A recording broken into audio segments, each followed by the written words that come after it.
She had been standing in the same spot for over 4 hours, her body perfectly still against the rough bark of the ancient oak tree. The morning fog had long since burned away, replaced by the harsh afternoon sun that beat down on the training grounds of the Eastern Military District. While dozens of soldiers moved through the obstacle courses and firing ranges below, no one noticed the woman hidden in the shadows of the tree line. Her name was Meilin Chen, and she was a ghost that no one had learned to see yet. At 32 years old, Meilin looked like any other logistics officer in the People's Liberation Army. She was of average height, with a plain face that people struggled to remember 5 minutes after meeting her. Her uniform fit loosely on her lean frame, and she wore the standard-issue glasses that made her look more like a librarian than a soldier. For 8 years, she had served in the Logistics Corps, in maintaining records of equipment shipments and inventory levels at the base. Her superiors considered her competent but unremarkable, a safe pair of hands who would never cause trouble or distinction. What they didn't know was that Meilin came from a family of hunters in the mountainous Jilin province. Her grandfather had been one of the last great bear hunters before the government restricted the practice, and he had taught her everything he knew about patience, observation, and the relationship between a shooter and their target. Every summer of her childhood, she had climbed into the Changbai Mountains with him, learning to read wind patterns in the movement of pine needles and estimate distances by the way light played on distant rocks. He had died when she was 16, taking his knowledge with him, but the skills remained buried deep within her, like seeds waiting for rain. The special training exercise that day had been announced without warning. A visiting general from the Central Command wanted to observe the marksmanship capabilities of the Eastern forces, and the base commander had scrambled to assemble an impressive display. The best sharpshooters from every unit had been called to the main range, their names carefully selected and their equipment polished to perfection. Meilin had not been invited, of course. She was merely there to ensure that the ammunition logs matched the rounds expended during the demonstration, and a task so mundane that even she had to fight to stay awake while performing it. From her position near the tree line, she could see the VIP viewing platform where General Wei stood surrounded by his staff. He was a distinguished man in his late 50s, with silver hair cropped short and a face carved by decades of field service. He watched through binoculars as the first group of marksmen took their positions at the standard 1,000-meter range as their specialized rifles gleaming in the sunlight. One after another, they fired at the human-sized targets, and one after another, they hit their marks with professional precision.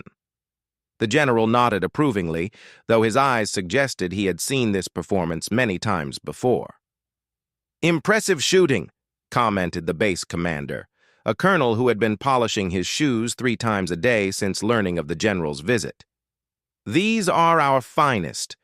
I handpicked from each regiment." The general lowered his binoculars. "I can see they are competent. But competence is common. I'm looking for something extraordinary today." He turned to survey the surrounding terrain, his experienced eye sweeping across the hills and forest edges that bordered the base. The 1,000-meter range is a classroom exercise. Real combat happens in places where distances are unknown and conditions are unforgiving. That was when he noticed a small group of soldiers gathered near a maintenance shed, far from the main demonstration. They were watching something with unusual intensity, their bodies tense with concentration. The general pointed. "What's happening over there?" The colonel squinted, confused. "That's just the support personnel, sir. Logistics and maintenance. Probably nothing of importance." But the general was already walking, his long strides forcing the staff officers to scramble after him. As they approached, the soldiers snapped to attention, revealing what they had been watching. Several sheets of paper had been taped to the side of the shed, each bearing a rough circle drawn in marker. Standing 30 meters away was a young private, attempting to throw playing cards at the targets. Each card fluttered uselessly to the ground. They'd never coming close to sticking in the wood. The general raised an eyebrow. What is this? A red-faced sergeant stepped forward. A game, sir. The men wager cigarettes on who can stick a card in the wood. No one has managed it yet today. General Wei studied the targets, then looked toward the distant hills where the real firing ranges lay. An idea began to form in his mind, a test that might reveal something more interesting than polished demonstrations. He turned to his aide. Bring me the battalion commander." While they waited for the commander to arrive, the general watched the soldiers return to their duties. His eyes passed over Meilin as she checked ammunition boxes against her clipboard, never pausing, never registering her presence as anything other than background activity. But something made him look back, a flicker of movement or perhaps instinct. She was gazing toward the far hills, and her expression distant and focused in a way that seemed out of place among the bored logistics personnel. The battalion commander arrived at a jog, slightly breathless. "General Wei, sir. How can I assist?" "I want to test your long-range capabilities," the general said. "Not your demonstration team. I want to see if any of your regular soldiers can make a shot at extreme distance." The commander looked uncertain. "Sir, our specialized marksmen are already assembled at the main range. The regular troops aren't equipped or trained for what? Then we'll use what they have. Standard-issue rifles, standard-issue ammunition. Real soldiers don't always have specialized equipment in the field." The general pointed toward a distant ridgeline, approximately 4,000 meters away. "I want a target placed on that ridge. Then I want to see if anyone on this base can hit it." The commander's face paled.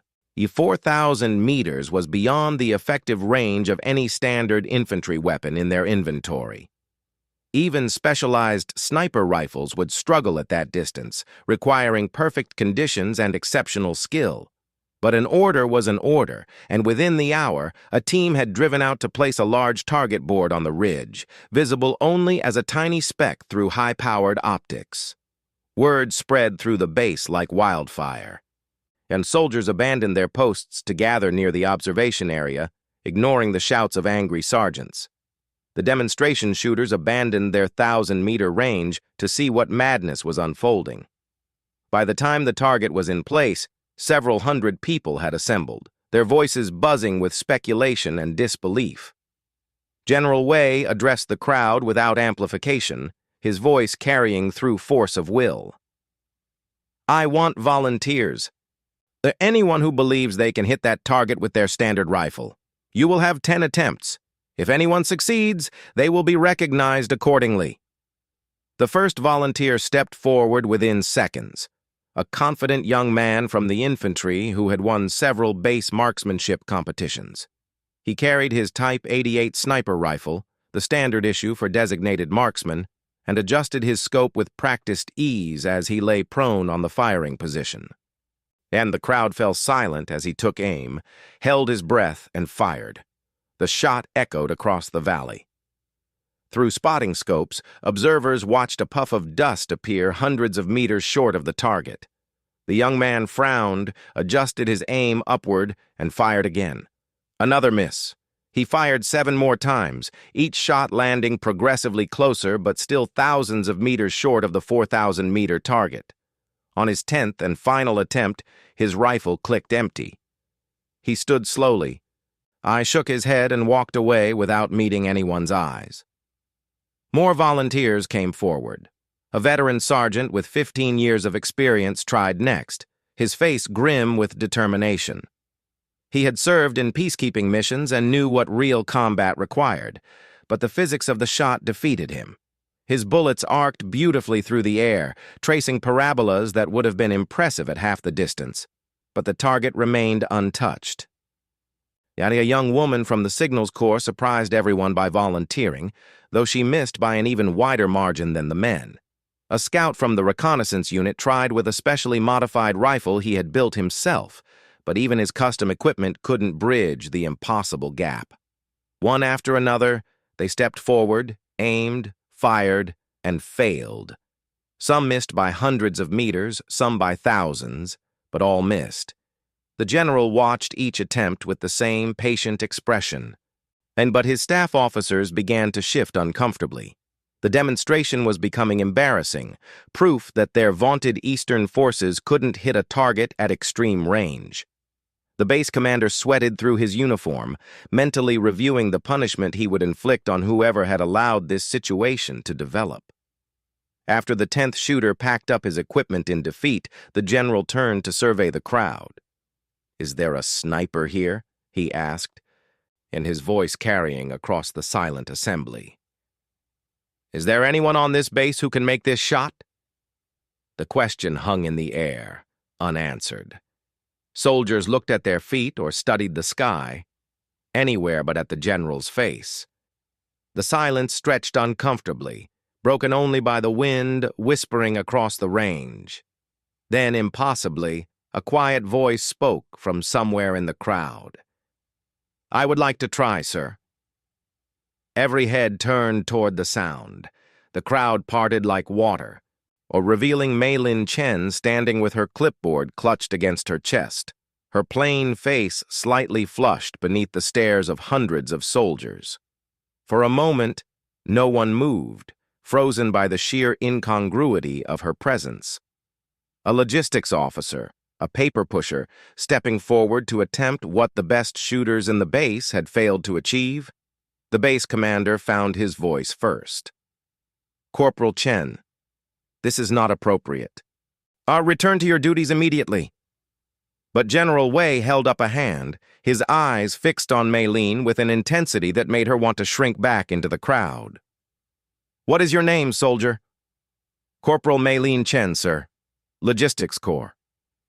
"And what makes you think you can hit that target when our marksmen have failed?" Mei Lin hesitated, acutely aware of the hundreds of eyes upon her. She could feel the weight of their judgment, their certainty that she was about to make a fool of herself. But something in the general's gaze wasn't mocking or dismissive. He was waiting for an answer, genuinely curious about what she might say. "My grandfather taught me to shoot, sir, in the mountains." She paused, searching for words that wouldn't sound insane. "The distance isn't the problem. The problem is understanding how the air moves between here and there." The general nodded slowly, as if this answer made perfect sense. "And you believe you understand this?" "I believe I can try, sir." He gestured toward the firing position, where a dozen men had already failed. "Then try." Mei Lin walked forward on legs that felt disconnected from her body. As she passed through the crowd, she heard the whispers, the barely suppressed laughter, the comments about logistics girls playing soldier. She ignored them all, focusing instead on the target she could barely see on the distant ridge. 4,000 meters. Even her grandfather had never attempted a shot like this. And her standard-issue QBU-88 rifle felt unfamiliar in her hands, borrowed from one of the failed shooters after her own logistics weapon proved unsuitable for the attempt. She examined it carefully, checking the bore, the action, the scope mounting. The soldiers around her shifted impatiently, but she took her time, running her fingers over every surface as if reading a language written in metal. When she finally lay prone in the firing position, the world narrowed to three things: the rifle, the target, and the space between them. She closed her eyes for a long moment, feeling the wind on her skin, tasting the dryness of the air, listening to the whisper of grass bending around her.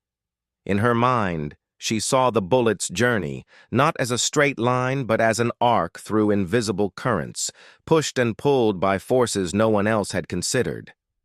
The first shot cracked across the valley. Through her scope, she watched the dust plume rise. Not short of the target, but slightly to the left.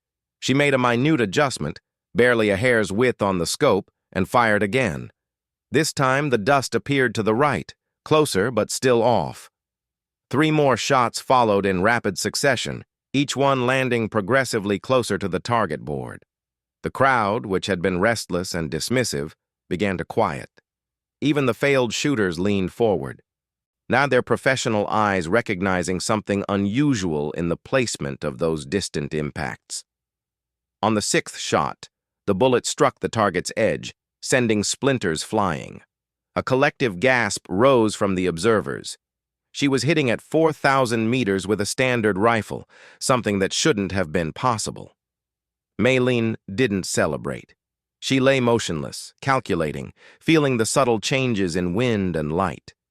The target was 4,000 meters away, but the bullet had to travel much farther, arcing high into the atmosphere before descending. At the apex of its flight, it would be nearly 2,000 meters above the ground, subject to winds and pressures that ground-level sensors couldn't measure. She had to shoot not at the target, but at the place where the target would be when the bullet completed its impossible journey. The seventh shot struck the target again, closer to the center. The eighth shot was another near miss. With 2 rounds remaining, Maylene paused longer than before, her breathing so shallow that she seemed barely alive. In her mind, she was on the mountain with her grandfather, watching him line up on a bear that would never know it was being watched. "The bullet doesn't go where you point," he had told her. "It goes where the world allows." The ninth shot flew true, striking the target dead center. For 3 full seconds, silence reigned. And then the observation area erupted in cheers so loud that they echoed off the surrounding hills.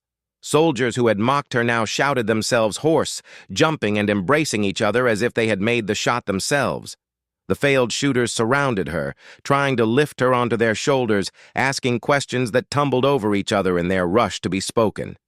General Wei pushed through the crowd, his face transformed by an expression no one had ever seen on him before. Or it took a moment to recognize it as wonder.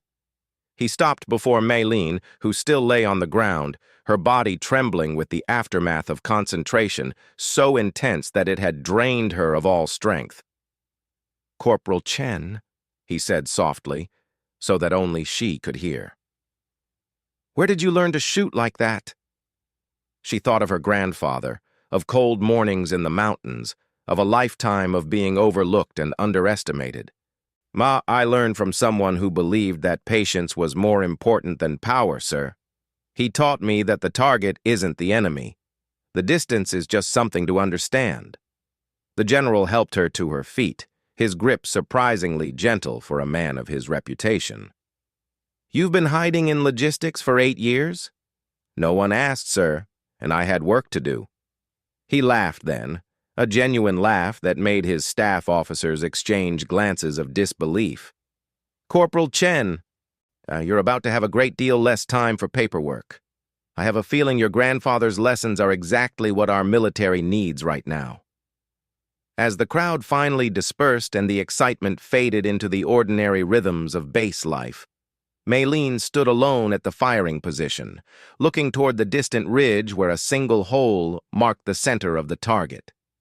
She could almost hear her grandfather's voice on the wind, telling her that she had done well, and that the old ways still mattered in a world that had forgotten them. For the first time in 8 years, she felt like she belonged exactly where she was,